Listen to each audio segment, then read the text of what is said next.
Before we kick off tonight's Soccer Bedtime Story, a huge thank you to our bedtime ballers, our monthly supporters who help keep this podcast going strong for soccer-loving families around the world.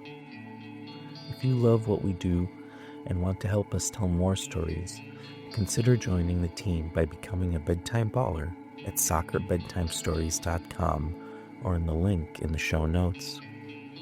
It's like buying us a warm stadium pretzel or a halftime hot dog. But instead of filling your belly, you're fueling stories, dreams, and magical soccer evenings. And don't forget to follow us on Instagram at MySoccerBedtime to catch exclusive content, bedtime shoutouts, and opportunities to chat with your soccer friends. All right, boots off, blankets on. It's time for tonight's story.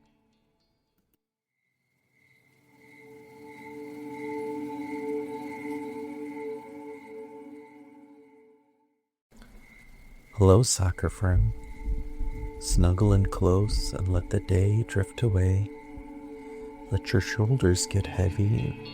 Let the sounds of the world soften. Cars in the distance, a hallway creak, the little hum of the night, until all that's left is your breathing, slow and steady. Now imagine a stadium glowing beneath a white night sky, where the grass is green and the crowds are loud. Tonight's story isn't about the team everyone expected to win.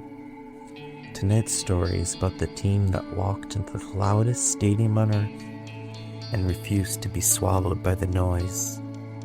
Tonight, we're traveling back to Brazil, to the summer of 1950, to a match so famous it earned a name that still echoes through soccer history. The Maracanazo, the day that the Maracanã was silenced. Underdogs, Uruguay wins the World Cup. This World Cup was different. There wasn't a typical final planned at the end, with fireworks waiting on schedule. Instead, the champion would be decided by a final round-robin group. 4 teams playing in one another with points deciding the winner. And by the final day, Brazil, host nation, crowd favorite, goal-scoring machine, sat on top of that final group, 1 point ahead of Uruguay. Brazil only needed to avoid defeat to become world champions. Uruguay needed one thing and only one thing: a win, a victory. If you were standing in Rio de Janeiro that week, you would have felt the confidence in the air, like the heat rising off the pavement. Brazil had been scoring goals the way summer storms pour rain, fast, loud, unstoppable, unruly. They had beaten Sweden 7-1. They had beaten Spain 6-1. Their goals came in waves, and with every wave, the belief grew stronger. The celebrations started early.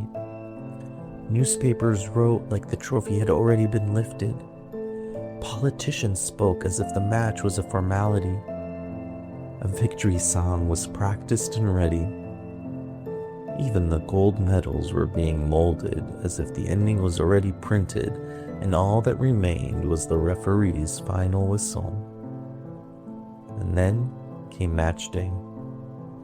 On the morning of July 16th, the streets of Rio were bustling, overflowing with noise and movement. Just like the Carnival that happens every year. Signs celebrating the world title, chants insisting Brazil must win. People walking just a little bit faster, smiling just a little bit wider, convinced that they were headed toward a moment they would tell their children about forever. By the time the sun began to sing, the Maracanã filled beyond what most stadiums could even imagine. A sea of people poured into the concrete bowl, so many that the crowd didn't just feel full, it felt alive. It was the kind of noise that could shake your chest, the kind of noise that could swallow a team whole, the kind of noise that only 200,000 soccer-loving Brazilians could make. And because Brazil only needed a draw, the crowd didn't arrive anxious. They arrived certain. Across from them stood Uruguay. Uruguay didn't arrive with fireworks. Their path into the final round hadn't been easy, and their results didn't sparkle the way Brazil's did. They had fought and scrapped, coming back from behind to draw with Spain, then beating Sweden with a late winning goal. They were resilient, yes, but Brazil looked like destiny. And yet, Uruguay had something that didn't show up in the headlines or goal totals. They had their captain, Obdulio Varela. Varela understood something that great leaders always understand. Big crowds can lift you, but they can also drown you. And if you want to survive inside a stadium like the Maracanã, you have to carry your own quiet inside you. On the day of the match, a Brazilian newspaper printed an early edition with a photo of Brazil and caption declaring them world champions. Varela saw it and was disgusted by the certainty. He bought copies and brought them back as a reminder that people outside the lines don't play the game. People outside the stadium, outside the locker room, don't decide the fate of the team. Before kickoff, Uruguay's coach spoke about defending, about surviving Brazil's attack. But after the coach finished, Varela stood up and took the room. He told his teammates that if they played only to defend, their fate would be no different from the teams Brazil had already crushed. He gave them courage, someone like giving you a flashlight in the dark, and he said the words that felt like a curtain rising. Outsiders don't play. Let the show begin. Then they walked out. Imagine it, soccer friend. Uruguay stepping into that noise, into that sea of white shirts and waving arms, into a stadium that felt more like a thundercloud than a building. And still they lined up, still they were eager to play. Still, they looked each other and their opponents in the eyes. The match began as exactly as the whole world predicted. Brazil attacked. Brazil pressed. Brazil flowed forward with wave after wave of attacks, trying to turn the field into a Brazilian carnival. Uruguay absorbed it all. They defended, they held their shape, they stayed connected. And behind them, Uruguay's goalkeeper, Roque Maspoli, stood ready, watching every ball, ready for every shot. Minutes passed, and more minutes passed. The crowd kept waiting for Brazil's first goal, convinced it was coming any second now, but Uruguay held. At halftime, the scoreboard still read 0-0.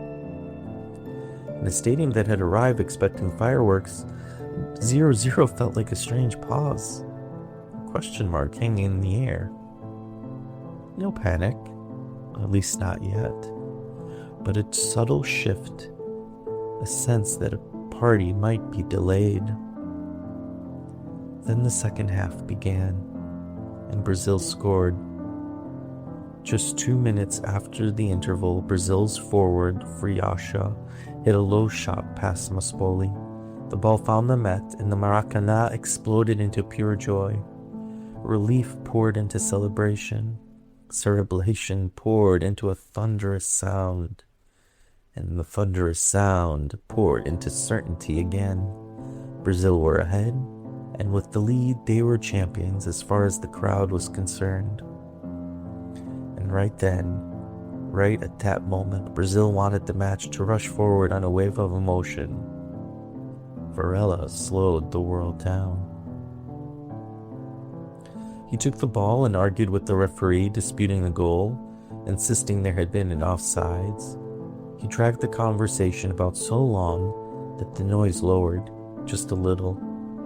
It wasn't overturning the goal. It was about cooling the stadium. It was about stealing a breath back from the roar.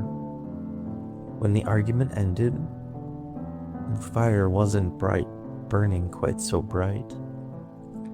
Varela carried the ball back toward the center circle as if he were carrying something heavier than leather. Hope. In the calm he created, Uruguay began to play. They didn't suddenly become Brazil. They didn't start dancing past defenders with carefree joy. They did something more dangerous. They believed. They pushed higher. They attacked more boldly. They tested Brazil's defense, and Brazil, so brilliant going forward, began to show something fragile when they had to face a real response. Then came the equalizer. Midway through the second half, Juan Alberto Schiaffino struck and made it 1-1. For Brazil, it was a shock. For Uruguay, it was life again. And in the Maracanã, the sound changed again. It wasn't despair quite yet, but it tightened. It turned from celebration into worry. The kind of worry that spreads quickly when you realize the trophy you already imagined holding would be slipping out of your hands. Brazil tried to steady themselves. They only needed a draw. They still had the crowd. They still had the advantage. But Uruguay had crossed an invisible line now. They were no longer visitors hoping to survive. They were challengers. And with 11 minutes left, the moment arrived. The one that makes this story feel like a whispered legend.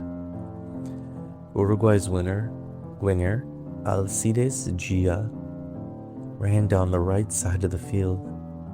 He carried the ball like it was attached to him by a string. From that angle, it looked like he would cross Brazil's goalkeeper, Moacir Barbosa, leaned toward the pass, preparing for the ball to bend it into the box. But Ghiggia didn't cross. He shot. A low shot, quite sharp, sneaking under the expectation the way underdogs always do. And the ball slipped under Barbosa's reach and into the net. Uruguay 2, Brazil 1. And then the Maracanã went quiet. Not the normal quiet, not the polite quiet of students taking a test in a classroom, a stunned, heavy silence. So large it felt like it had weight. A stadium filled with people, suddenly too shocked to speak. It was as if the entire crowd had taken one enormous breath and forgotten how to let it out. Brazil pushed forward desperately in the final minutes, searching for that one goal that would still make them champions. Uruguay defended like every clearance was a promise, like every tackle was a heartbeat. And when the final whistle came, the impossible became real. Uruguay had won 2-1. A match that became known as the Maracanazo, the day the Maracanã was silenced, the day an underdog walked into the loudest stadium on earth and walked out holding history. In the years that followed, Brazil changed their kit, leaving behind the white shirts worn that day. But the deeper change wasn't fabric, it was memory. Some games don't just decide a champion. Some games leave a lesson behind for anyone who's ever felt underestimated. And that lesson is this: you don't have to be the favorite to do something extraordinary. You don't have to have every headline, every prediction, every advantage. Sometimes the most powerful thing in the world is a group of people who refuse to be intimidated, who refuse to shrink, who stay connected when the pressure grows heavy. Sometimes it only takes a moment. One run down the right wing, one low shot, one brave decision to change everything. Now, let the stadium fade. Let the concrete stand soften into a shadow. Let the noise become a distant echo, like waves pulling back from the shore. Picture the field resting under the night sky, finally quieted again, as if exhaling. Sleep well and dream big, soccer friends.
Thanks for joining us under the stars. If tonight's story brought you joy, here are 3 simple ways to keep the magic going. 1. Become a bedtime baller. Support the podcast for the cost of a stadium churro or a match day snack at soccerbedtimestories.com. You can find the link in the show notes as well. 2. Follow us on Instagram at MySoccerBedtime. We'd love to see where you listen, who your favorite players are, or even what bedtime looks like at your house. 3. Read the biggest soccer adventure so far. Grab a Soccer Mystery Chronicles, The Haunting of St. Mary's Stadium, and dive into the world of haunted tunnels, hidden relics, and brave sisters solving the game's greatest mystery. With your support, we'll keep telling the stories that help kids and adults fall asleep dreaming of goals, teamwork, and faraway stadiums. Sleep well and dream big, soccer friends.